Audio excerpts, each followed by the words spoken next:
I flew in a couple of days ago, and on the way I borrowed some of their Emirates paper and I made a few notes about all the things I should tell you and all the things I should say. The fact of the matter is, the notes don't really help me today. It's like point number one, welcome the guests. Welcome all of our guests, friends, family, everybody. Thank you for coming. Hang on. Tell everyone how nice they look. You all look fantastic. Thank you for the efforts that you've made in your appearance. The song, I've got to say, I did have certain trepidation because when Natalie said, my friend's going to sing a song, I thought, fantastic. Just a step. Tell a funny story. Okay. Oh no. We'll come back to that one. Next one. We're going to talk about excitement. Alright? Excitement is personified in my phone bill. Okay? My daughter will ring me to discuss various aspects of her wedding plans. And of course, it will be, can you ring me back later, Dad? Well, of course I can, sweetheart. I measure excitement in money. I won't tell you the size of the bill.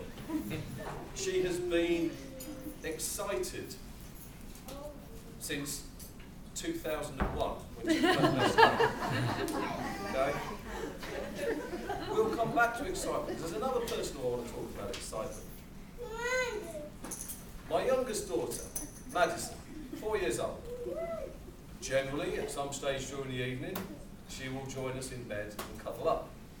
At 2 and 3 o'clock in the morning, when I leave for work at 6 a.m, she'll come in and she'll cuddle up, generally to her dad, I'm pleased to say.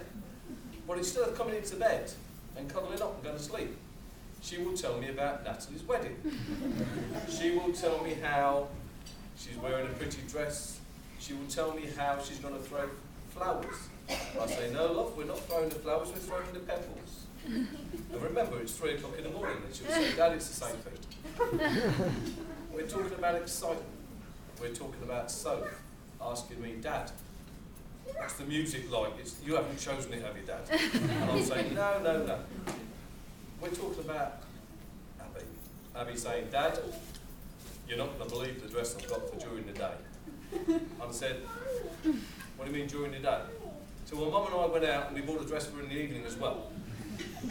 I said, now darling, this is taking excitement too far. We're talking about Natalie and Lak, and the fact that in 2001 they met, and anyone who knows Lak knows he's a right intrepid so-and-so, isn't he? I mean,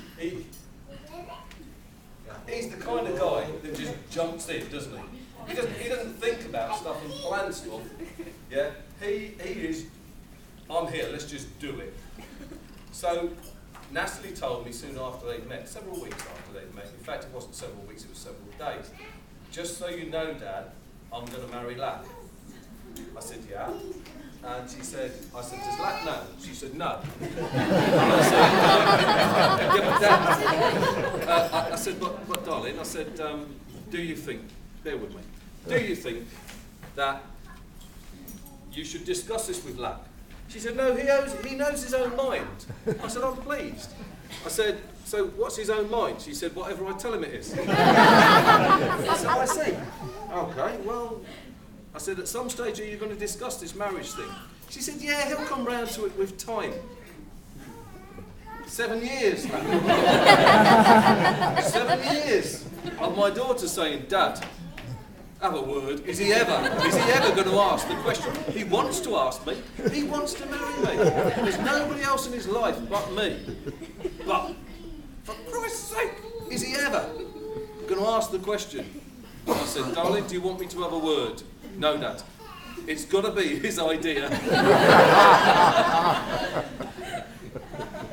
Hold on, I'm losing track here. Where are we now? Qualities in a son-in-law. You know, as a father, you have a responsibility. You're there, you bring them up, hopefully the right way, you love them. they fall over, your heart bleeds for them when they scratch their knees, etc., etc. And then there's some new bloke on the block. And this bloke is going to take over from you, and you're thinking, yo, yeah, what qualities am I looking for in a son-in-law? So, of course, you do a bit of a list, and there's words on there, aren't there? And it's like loyalty, honesty. Is this guy going to be a good provider? What time's dinner, by the way? I've got 20 minutes left. We're all right? Fine. Is this guy going to be a good provider? Will he be a good husband for her? You know? All of these questions. And then, of course, Lak scored highly. You've got to tick on every single box. I can tell you this, bar one. And I can't hold that against you, because at the end of the day, yes, you've got good taste. You chose my daughter. No, you know nothing about football. If you did, you would support the Villa, which is the only box. And I couldn't tick. But I'll work on that. And of course, you know Natalie's qualities. She's loving. She is loyal. She is relentless in a pursuit of what she wants. Today is an example of it. She has many fine qualities which you will learn to accept. I have to tell you a very brief story. Once upon a time, my daughter was born. She became ill. In the incubator, her mother needed to rest because she hadn't slept for days, for nights. And we thought, there's just no way you could do another night, Maria, you need to get some rest. So we went home and we said to the hospital, whatever happens, if anything changes, you call us. I don't care how small the change. And they called us early hours of the morning, and we rushed to the hospital, whereupon the priest was in the room administering the last rites. And the nurse said to me, I'm very sorry, Mr. Raven, your daughter is not going to survive the night. There were other people there. You remember it well, Rita? And so, and we were breaking our hearts as you would. And because I'm the compassionate kind of guy I am, I threw the priest out and everybody else. And I said to her, I said, listen, this is important. I said, your name is Raybo. I said, you're my child. And Raybo does not lie down. We don't give in. We fight. And now I'll make an admission. I was wrong. It doesn't happen very often. But I was wrong. Your name is Gill. And she will still fight. So, welcome to the family. She's single-minded. You know this. But most importantly, she adores you. She always has. She always will. So, as a father, you're the most important man in this child's life. If you have to hand over that mantle to somebody else, there is no one else I would prefer to hand that mantle over than to you.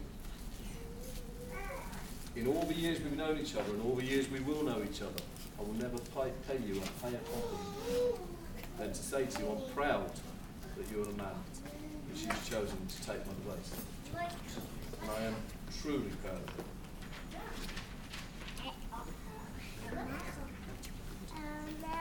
You know,